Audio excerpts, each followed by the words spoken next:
This is Disney Adventures from November 1992. For those of you not old enough to know what this magazine was, it was available on newsstands everywhere. It was $1.95, so about the same price as a comic book. You got I think it's 64 pages. I'm not sure if they number the pages on this. Probably, oh no, 110 pages, forget that. 110 pages of comics, articles on pop culture, interviews with musicians and actors and all the rest. Covers often featured a Disney character alongside the live action person who they're featuring that issue. In this case, we have Will Smith. There's an interview inside the magazine with him and Jazzy Jeff, of course. DJ Jazzy Jeff. And there is a comic section, and there you can see the editors, some of the editorial group from Disney Adventures. That person right there, I checked in with her. That is Heidi McDonald from the Comics Beat, indeed. This was their special 3D issue, which is why I'm featuring it here on this video series. Collector's 3D issue right there. And it's not all that exciting. I mean, the problem is these pages are so small. The coloring is not exactly high fidelity in many cases. Most of the 3D seems to be done in the ads. By the way, this is the best 3D probably in the entire book. The Muppet Christmas Carol ad and the inside back cover. That one right there, that actually works. A lot of the rest of it does not. I'm not sure if this is supposed to... I think this is supposed to be 3D, but you can't tell, really. I think this word Nintendo in the Toys R Us ad is supposed to be in 3D. Maybe. Yeah, this like Darkwing Duck is. This kind of works in that each row of people kind of looks like they're on a different layer than each other, but just barely. And again, the picture is so small you can't do much with it. I don't know who they got to do all the 3D processing. I kind of doubt it was Ray's own. So comics. There's a Goof Troop story, a DuckTales story, Roger Rabbit, and the second Goof Troop one. But really only the first one's done in 3D. So, here's letters to the editor, which you can, as you can imagine, for a magazine aimed at small children. They're 9 years old, 12 years old, 10 years old. It's the kind of letters you'd expect to the editor there. This is in 3D, or at least the planets are. A couple of the planets are. It's hard to tell, even with 3D glasses on. It is so hard to tell. The calendar, of course, with important people's birthdays, including Roseanne Arnold, Demi Moore, Danny DeVito, Mickey Mouse, hey, Ken Griffey Jr., and Bo Jackson. So a real sign of the times here of 1992. I mean, just check out Joey Lawrence here. That's Joey Lawrence, right? Yep, Joey Lawrence. I got that right. Oh my God, I knew that just by looking at him. 3D ad for Alvin and the Chipmunks. Again, the 3D is mostly in the lettering. Oh boy. There's some looks at the new sitcoms of the year, including the Bob sitcom. This was the one where Bob Newhart played a comic book artist. They didn't really like it, and it didn't last that long. A 10-year-old and a 12-year-old, he gave it thumbs up. He liked all the actors, but he thought Bob's wife needed a better hairdo. I won't comment on... Yeah. Okay, so that's that one. Interview with the voices from Disney's Aladdin. I'm trying to get to the 3D stuff here for you. Here's DJ Jazzy Jeff and the Fresh Prince. This couldn't look any more 90s if it tried. This is in 3D, Mickey Mouse Club. I'm sure there's a couple of noted names in here somewhere. Britney Spears was in this one, right? I don't know. 92, it hasn't been too soon for her yet. But that's in 3D. So the big 3D comes with this Darkwing Duck story, which really morphs into 3D once you go through the newspaper here. That's not bad work there. Credits are in the borders here, but they don't give credits for the 3D. Gaspar Saladino doing the lettering, by the way, which is pretty cool. Coloring by Carl Gifford. Don't know if he did the 3D as well. And of course, this special Darkwing Duck story is filled with all sorts of 3D surprises.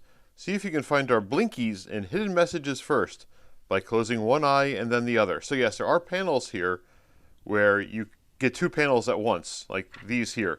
If you close one eye, you see Launchpad. I should have read this ahead of time. Launchpad, or more recently than this video. Launchpad standing up, you close the other eye, you get the blue colors, and you see Launchpad falling down. The same thing, he's standing up with one eye, going through the newspaper with the other. The 3D effect here, not so bad. Again, when they go into 3D, notice they go into comic book 3D, in black and white, so it works out better. Again, 3D on the Nintendo word in the Toys R Us ad. God, Toys R Us ads are awesome. 3D here is not bad. You know, the 3D suffers from being so small, but, you know, you get your pay for. Here are the 3D glasses, by the way. Looks like a Google ad by today's standards, the 4 colors there. Google would not exist for a few years yet, as of this point. Yes, they actually had a video game called Stanley, The Search for Dr. Livingston. I presume they did, at least. That's a dad joke, I guess. I used to just call it a bad pun when I was a kid. Now they call them dad jokes. And here's the end of the 3D story. So there is that. That's pretty much the highlight of the book.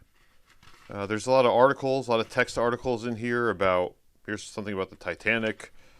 It goes on. Again, 3D ads. The ads get more 3D than the regular articles. BMX spiking of interest here. Inside a video game company, here's a Three Musketeers ad in 3D. Okay. I should read this more carefully. This is interesting. Inside a video game company of 1992. I can only imagine. You can see how different it is.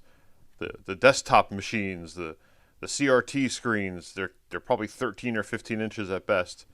Here's a whole group of, this might be the QA department. Oh, this is a group of kids testing the games. Good times. Good times, video games in 1992. This actually is also a good, I'm ripping the binding apart. This is also a good use of 3D, the close-up, almost microscope picture of the bug's eyes. That works. We seem to have hit the center of the book because it's not ripping apart. More 3D ads. Is there? No. Oh, this is a... You could send it in for some free stuff from the Kool-Aid warehouse. Okay, fine. A Goof Troop ad. Goof Troop comic. This one done by someone whose credits are kind of lost in the margins here. Bobby J.G. Weiss. She did most of these things with David Weiss. John Costanza on pencils. And I can't read the rest, to be honest. So, they did have some pretty cool comics in here back in the day. You weren't going to get Goof Troop from Disney or Gladstone or whoever had the license. I guess at this point, I think Disney had taken the license back from Gladstone. Here you can subscribe. 12 issues for just $14.95. That is impressive. And each additional subscription you gift is only $12. This is a $2 magazine to begin with every month for 12 months. That's pretty awesome. Here's a good DuckTales Season 2 story. Doug Murray wrote this one. Cosme Cortieri on pencils with Fabian Gattino. John Costanza doing the lettering. No 3D on this, unfortunately. But, you know, some good Duck comics. Roger Rabbit story. How about that? Jack Enyart doing the writing. Pencils by Cosme Cortieri again. That's a lot of writing. Wow, a lot of text. Goof Troop, another Goof Troop story. NBA stuff, again, couldn't look any more 90s if they tried. Also in 3D, or at least they tried to make it in 3D. It's tough for the 3D effects to compete with the blue and reds on the page anyway. Some video game, what are the video game picks? How old do you want to feel? I don't even know that game. Ayrton Senna's Super Monaco Grand Prix 2 for Sega Genesis and Game Gear. Yoshi for Nintendo Entertainment Systems. This had to be near the end of the NES lifespan, right? The video game people have to leave their comments below to let me know. This guy's in 3D and it almost works, kind of, a little bit. And that is pretty much the magazine at that point. There's some actual 3D work there, which mixed results, but it kind of works. And that's the end. I mean, it's nothing too exciting. There's a 3D sweepstakes. You can win some stuff, some jokes and riddles. That Muppet Christmas Carol ad is definitely the best of the book, though. So, Disney Adventures. I have more of these issues. If you want to see more of them that aren't 3D themed, let me know. I've got the Weird Al issue. I've got a small stack. If you're looking for 3D Disney comics, that's not the only one, but that's the one I have for today.